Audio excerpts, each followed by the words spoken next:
I am 5'4.5" on a good day. I'm very gritty because when you're a little guy like that, you have to hustle, right?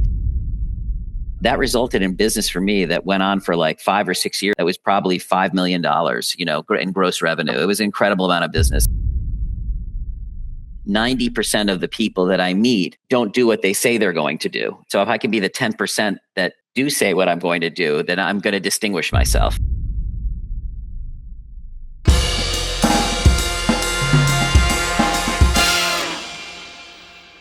We have another amazing member of the Executives Association here with us. I'm so excited to have the wonderful Adam Bacall. Adam, thank you for being here. No, thanks for having me, Joe. I appreciate it. Always good to see you, hear from you. So tell me a little bit about your role and what you do for a living. Can you share with everyone a little bit about you and your business?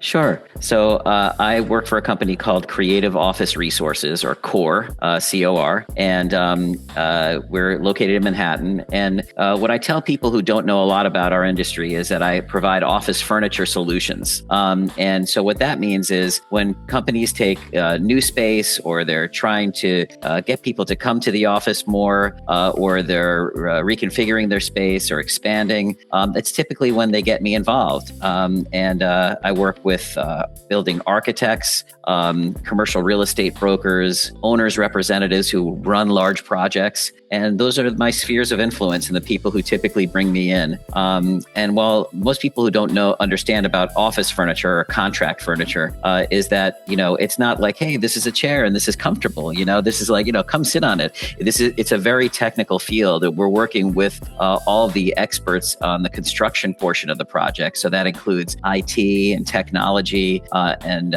all kinds of construction. We mark the location for the cores to feed the electricity and low voltage wires to conference tables. And so there's a lot more involved, and it gets very technical. We're on all the construction meetings.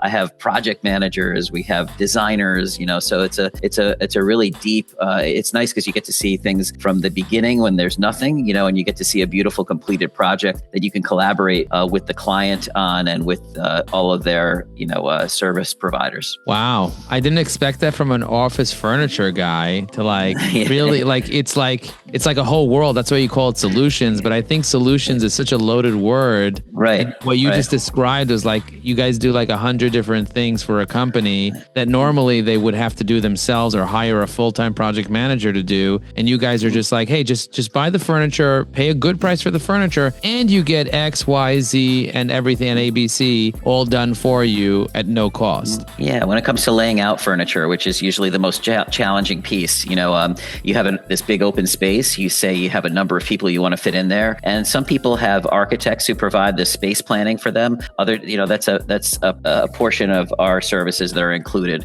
So we always start with the space program. We start with how many people you need in the space, what are the different units, how they're going to be working. And then we kind of, go from there to begin to nurture and create, a floor plan. And then that's sort of the holy grail. Once we have that floor plan, we really can, and we call it a block plan. We really can put any manufacturer in there. And the manufacturers we would choose from could be based on the lead time, could be based on the budget of the client, could be based on the aesthetic they're trying to achieve, or could be based on a lot of other things. But that helps us whittle down the hundreds of manufacturers we work with. Our mainline manufacturer is Miller-Knoll, so Miller-Knoll is and we are actually, CORE is the largest Miller-Knoll dealership in the country. So we are a $500 million organization. We have 13 dealerships across the country and continue to expand. So what's nice about that is we have really special and unique resources. And if you want to get into some of those, I can certainly mention them, but they're definitely different than your typical run-of-the-mill, like I sell office furniture kind of guy. When you were saying space program, I was thinking that maybe you're going to space, but no.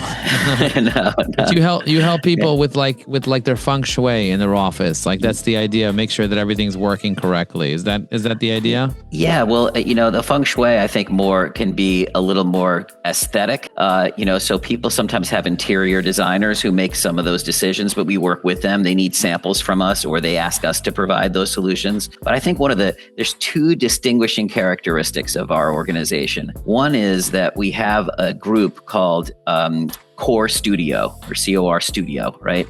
And that is a rendering and animation company within our company that really helps people visualize. Because when you and I see an open space, Joe, and we look at it and we say, oh my gosh, we need 10 people here. They're going to be in sales. We need 2 private offices that need to be collaborative meeting rooms as well as private offices. Each person has a different function. And a lot of times people have difficulty visualizing that in a sort of in a way that makes sense to them. So what the renderings and what the animation sequencing does is it really helps people visualize also like where the wires go, like how is this height adjustable desk powered? Do we get, power from the wall and it plugs in? And how about all the wires from my, which they have to be concealed, from my laptop or from my computer and from my, or how do I create more room on my desk with my monitor arm? Things like this. Like these are all things that are considerations. So we touch a lot of disciplines, and electricity, low voltage, construction are all them. But I love that we have that division. And then the second area that is also unique is we have a walls division, an architectural walls division. So when you go to an office and you see like those glass walls that are there, and if we're in the conference rooms or telescoping doors and things, those are all typically purchased by a manufacturer. And is really a construction element, more different than furniture. So we have a whole division in our company that specializes in that. I love it because it starts to have the conversation about furniture earlier on in the process, because you're talking about construction. Usually furniture is way at the end of the process, right before the move. But people never realize that they need, 10 to 12 weeks or more to order the furniture and to get it fully delivered and installed, because you have production time, you have time that it has to go from the warehouse from the manufacturing facility to our warehouse, and then it has to be delivered and installed. So those are all things that we handle as well for our clients. I love that. There's so much that you guys do, so much value that you add. For people to get to know you on like a little bit of a deeper level, can you share something personal about yourself, a hobby, a passion, something about you to go deeper? Sure. So there are a couple of things. Most people don't know this about me. I am 5'4.5" on a good day.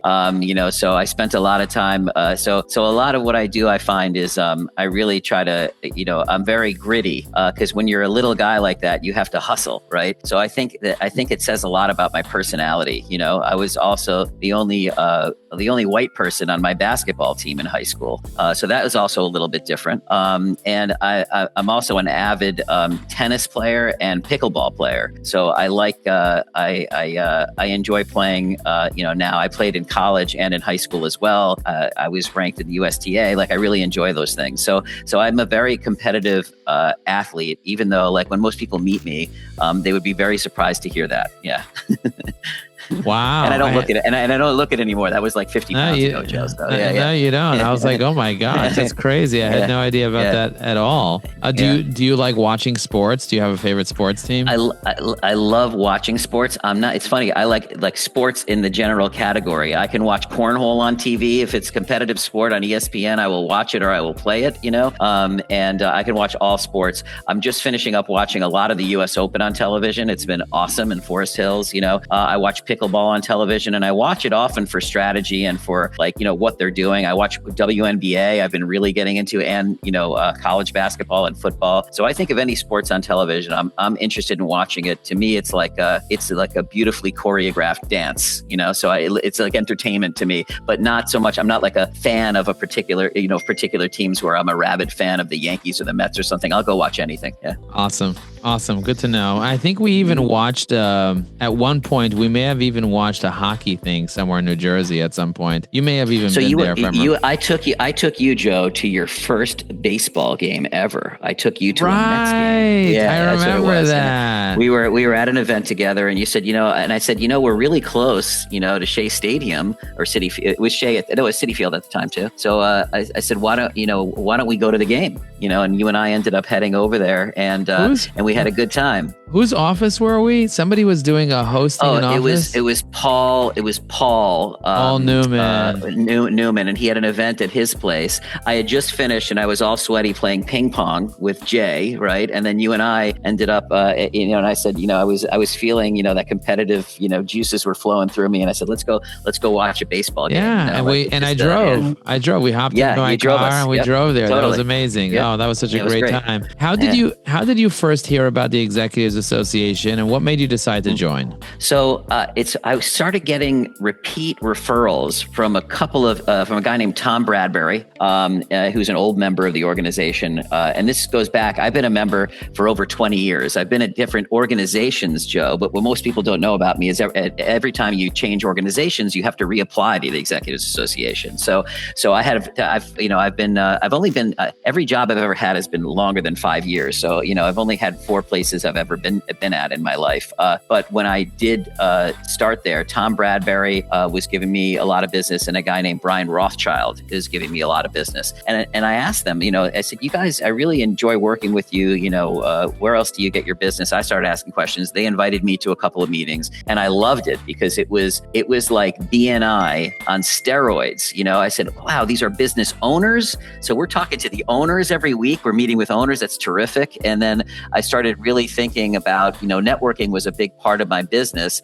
I like to cold call and solicit people when I know they're moving. I'm happy to pick up the phone or send an email or send a text or whatever it is but the idea of the 6 degrees of separation and just being able to put out some names of companies and people that I'm looking to meet and have a room full of 75 people, it's more than likely that somebody knows somebody, and it happened just even a couple of weeks ago where I got the opportunity to bid on something that I wouldn't have ordinarily been able to bid on because one of our members knew the controller of the organization, and I was able to get introduced to the person who is heading up what we call a bid or an RFP, and to get involved. And that opportunity would have never happened had I had not put that out there, for people to know. And so I think there's a lot of strength and power and influence for the people in that room, for sure. There are about 80 people in any given room, somewhere between 60 and 80 people that show up to the events. And my question to you is who is a good center of influence for your business within the organization? Who is consistently referring business to you right now? So we've got Bert Rosenblatt, who's our broker, Robin Fisher, who used to be a broker and acts with Blaze right now as her primary company. Do a lot of work with George Wisniewski, if I'm pronouncing that correctly, I hope so, Wisniewski, and he's the electrician. I play pickleball weekly with Adam Stein from SPK Lewis, so we try to help one another out, so there's a lot of people in the organization. It's funny because you think about your centers of influence or your spheres of influence. I'm not sure what the term is, but a lot of times I like to look outside my sphere of influence because I feel like you get a unique perspective from somebody who gets to learn your business, you get to learn their business. And what I love about it is, and I was just talking to someone about this yesterday, is that you can, you become a resource to people.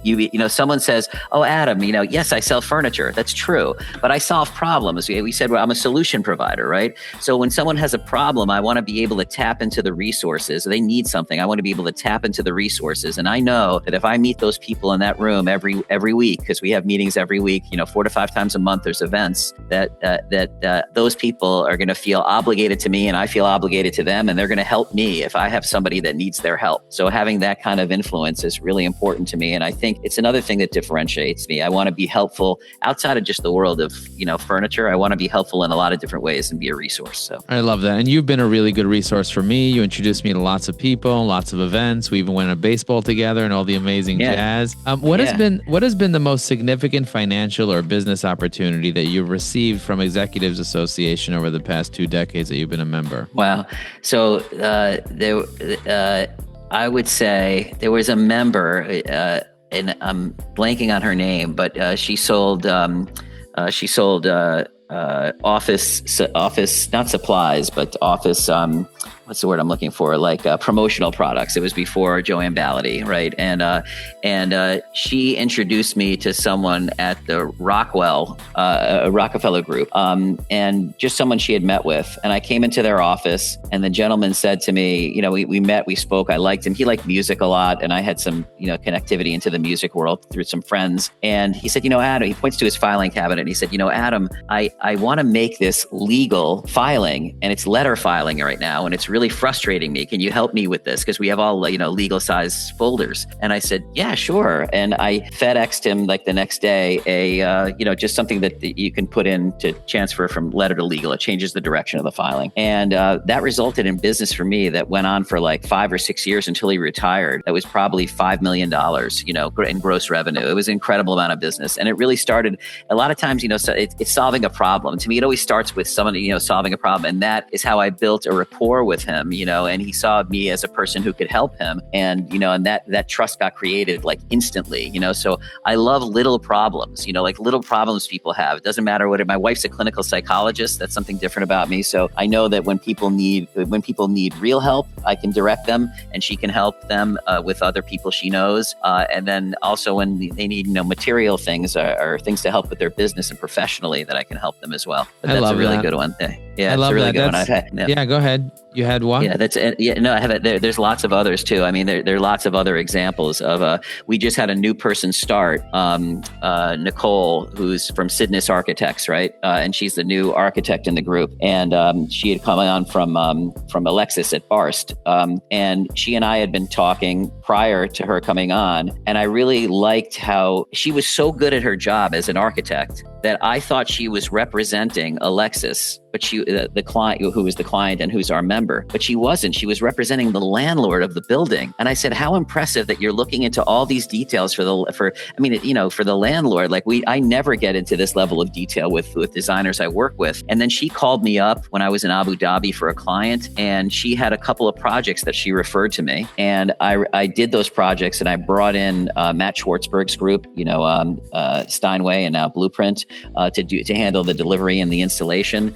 So it led to a lot more business. And, that would be a recent few $100,000 worth of business that really came from her. And Alexis brought her into the group, to be fair. I just was so happy to hear that she's a new member, because now I have somebody that I like to do business with that's more of a direct connection, so yeah. That's really powerful. I love that. And you started speaking about your wife. Would you be open to sharing more about your family, whether it's your kids or your wife or your home life? Yeah. So people can connect with you on a personal level? Sure. It's an open book. I have nothing to hide. I live right by Columbia University. And my wife went there. She got her PhD in clinical psychology from there. We met at Clark University, which is in Worcester, Massachusetts. So that's where that's where I kind of started. I grew up in the Hartford, Connecticut area, which I always make sure to tell people is not fancy Connecticut. I grew up in Bloomfield and West Hartford. It's not the Greenwich, and the other places that people know about. And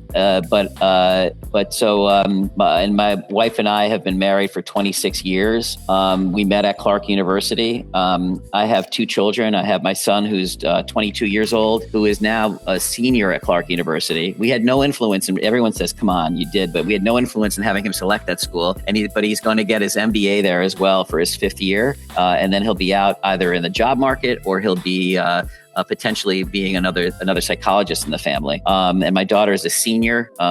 She's graduating from Dwight High School, and we're still working on where she's going to go to school in terms of college. We have a dog, Scout, who's a little white Labradoodle, who's tiny, who's just awesome. I'm just in love with her. My wife has been really a beacon of light for me as it relates to business. I've taken her on business meetings with me, and a funny story was that she heard the client speaking to me, and he was a friend, and he was telling me about this big project he had in Abu Dhabi, and I was just yesing him. Oh my God, that sounds terrific. It's wonderful. It must be very nice to do this business, right? And then she turned to me and she turned to him and she said, Adam, it sounds to me like this client is asking you for help. So why don't you help him? She has this directness about her, So I said, oh my gosh, I had no idea that you were asking me for help. I was just thinking that you wanted to talk about it, and it ended up being a $500,000 project, a terrific, consulting project and a learning experience. And I got to travel to Abu Dhabi about 4 times. And I really enjoyed it. I'm still working with subsidiaries of that company. So she's always helped me in business too. She has a very unique ability to kind of, obviously see through things that I'm not seeing, and she's got a private practice on the Upper West Side. She sees about 40 patients a week. So we're both full-time workers. And we love it here. We're right by, look, there's some things at Columbia that haven't been so great, but of late, but now we're allowed back on campus. So we can bring our dog there, and it's a great place to watch basketball games. I go to watch their tennis matches, and the cultural center for me is really that university, that's right near me. So that's really nice. And we're right by Riverside Park, we're right by Morningside Park, and we're right by Riverside Park, and Central Park. So, kind of right in the middle of everything. So I really enjoy kind of living what I feel like is a suburban life, but in a city. Oh, I can't hear you, Joe. You went off there for a second. Oh, that's so interesting. Yeah, there we go. Yeah. That's so interesting. Yeah. So how would you describe EANYC in one sentence to a peer? What would you say to them? I would say it is a very powerful and influential organization where people meet weekly to try to leverage relationships, make introductions for one another for the purpose of growing your business. Can you share an example of a connection or referral from EANYC that had a meaningful impact in your business other than what you already shared? Is there someone who meaningfully impacted you or your business in some way? I'm trying to think of it's been such a long time that I've been there, but I think, so I brought Robin Fisher into the organization, and she was a person who had always given me information and always brought me into projects. And I knew it, and she was very young when I brought her in. She's been a member for a very long time, but one of the things that I, notice about her is I really like strident and strong women. And she's a very, she just comes across like very powerful, and she became president within a few years, of the organization, exactly what I thought. And she's always been a person who I could have a conversation with, who would be helpful to me, who could help be like sort of a guiding light, and a beacon when I have issues that come up in business. And so I've always felt like a strong connection to Robin as like a foundational kind of partner and relationship that I had before execs, but somebody I brought into execs who really built it into something really interesting and built her own company now. And, so I think I have a really strong rapport with her, and I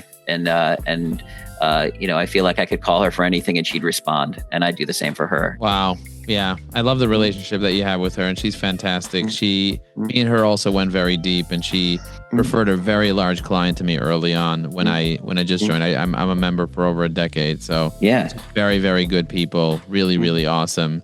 In terms of the Executives Association values, like generosity, responsiveness, professionalism, how do they show up in your own business practice? Because you're a very, very responsive person. If I text you, you reply. If I call you, you pick up.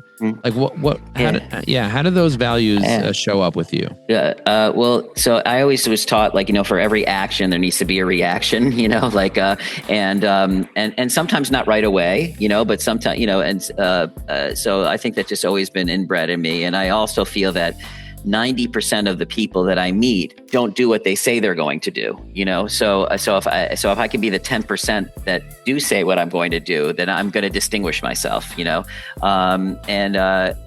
so it shows up for me in the organization, because I feel like when a referral comes to me from the organization, I am accountable. I am going to be seeing those people every week. They better know before I go to the meeting what's happening with the client they referred to me. If I'm in hot water, or there's an issue, I want to work it through with them, or if it's going well, no matter what, I always feel like obligated to report back. The other thing is I do something that not everybody does. I'm not just all about making an introduction. Like, I want to know, if I'm going to introduce somebody, I want to hear from the person I'm going to introduce from our network why it makes sense for me to make that introduction. What can you offer that's compelling, right? That I can say to the other person and help me. Give me a couple of compelling bullet points that will just really make that person want to meet with you, And that helps me. What it helps me do is learn what they offer that's so unique, what they offer that's different, and then I can help to present them and frame them in the right way, Because introducing you, Joe, is one thing, versus introducing, George George, let's say Schmidt, from our current president from Eastern Technologies, totally different personalities, obviously totally different industries, but there are things that, that I know, and I can frame it a certain way. If you offer like different kinds of services, different kinds of training, so I know that I can offer those things that are more unique to just your everyday run-of-the-mill person who, provides LinkedIn assistance or AI assistance like you do. Yeah. Yeah, 100%. I love that. I love the way you share that. And it's 100% true. Like 90% of people are just not going to do what they say. And you're a person of integrity. So that really, really does stand out. What would you say would make a successful member to the association being there in 20 years? Like, what makes a member successful? What makes a member not successful other than keeping their word and being responsive? Like, what do you think it is? I think, part of it is obviously your physical presence is important, so that was tough during COVID, but, meeting with people consistently, one-on-ones, and meeting them at the events, and just having them top of mind. I think what makes a really good member is when we have a one-on-one with somebody, I want to walk away being able to refer someone to that person. That is how I know I've done my job. Now, it might not be for a piece of business. It might be for a personal reason. It might be for another professional reason, but I want to be able to refer someone to them because that means I've asked enough questions and they've shared something with me that is a need that they have that could potentially be fulfilled, and so I'm in an industry where lots of things come up. I was just on a call yesterday, a conference call, and I said to the guy, I said, these planters that we have in here, they're really expensive. You have a lot of these planters in here. And I said, and you know what? I bet you that our horticultural creations expert, Eric Wegweiser, would be able to get these at a better price than I could get them at for you. And you should probably look to him to help solve that problem. So I was able to sort of pass along and give, that referral to him because I think it does make sense. The same thing, I can bring George Schmidt into the conversation because I can say, hey, look, you need someone to do your low voltage cabling. I don't handle the tips and face plates and all the other and the wires, but you need a professional who does. And if you need one, I have someone I can give to you. I actually have created, I don't know if I've ever shared it with you, Joe. I've created a one pager of all the questions that I ask, and not questions, but all the different resources that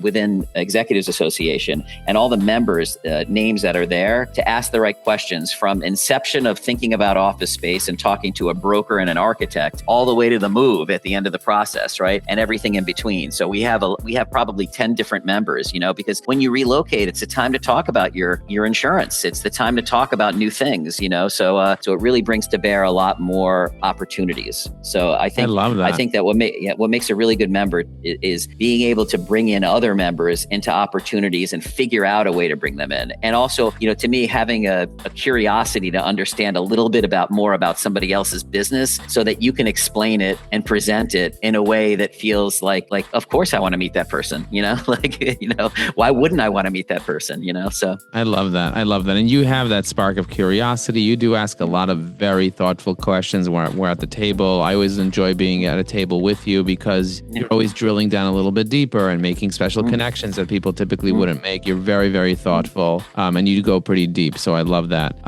If somebody wants to get in touch with you, to hire your firm, to hire you, to get in touch with you, to learn more, to have you as a resource, how does someone get in touch with you? What's the best way? I like cell. I'm a pretty simple guy. I'm a little old school. I like my cell number and I like text. I get a lot of emails, so it cuts through a little bit. So, if people want to talk to me, my cell number is the best. It's 917-575-7627.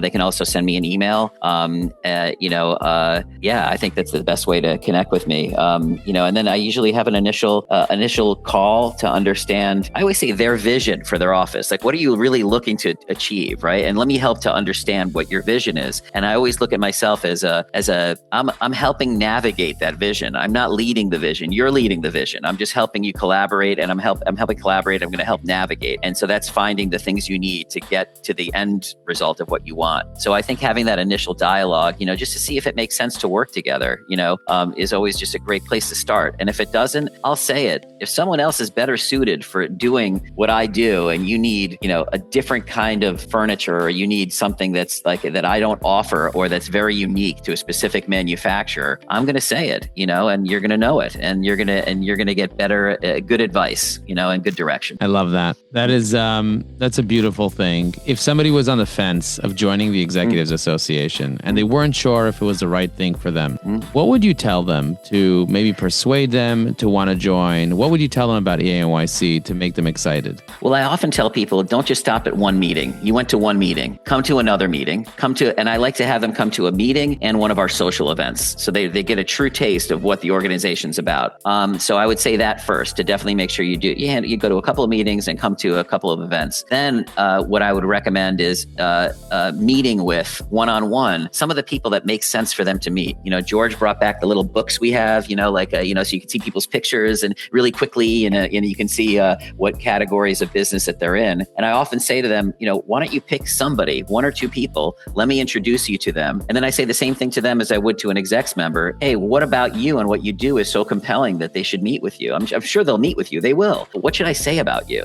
So I think that's like good advice to understand whether or not you're a good fit for the organization. The other thing I'll say is we are a very focused group. And I think I've had experiences bringing guests to our organization to the meetings where they are not fully prepared. They're not ready for the direct questions that they're going to be getting, which is, what's the name of the person you want to meet? What do they do? And why do you want to meet them? It's that specific, So I think making sure our guests come prepared is really important. And that's part of the job of, the committee I'm on, and also part of the job of the people at the table who are, directing, those meetings, so I think that making sure they're prepared. I've had people, I brought my trainer into the meeting once, and he was like, wow, that came out at me really fast. I wasn't expecting all of that, and I was like, yeah, I don't expect to do my 100 push-ups either, but you make me do them, right? So I think just preparing people a little bit is what's going to, and if they're on the fence about it, to me, it's just come to another meeting and meet the people. Like if once you have the familiarity, and it, it may or may not be for you. And, to be fair, Joe, there might be a couple, there's always a handful of people in any organization that you don't feel as comfortable with. But if 98% of the people that I'm working with day to day in that organization are great, then I'm perfectly comfortable with, referring the organization and people within the organization to anyone. Amazing. You did such a great job with the interview today. So thank you for shining and being so amazing. Any final words before we wrap up? Anything else that you want people to know about you, about your business, about your industry, or about anything else?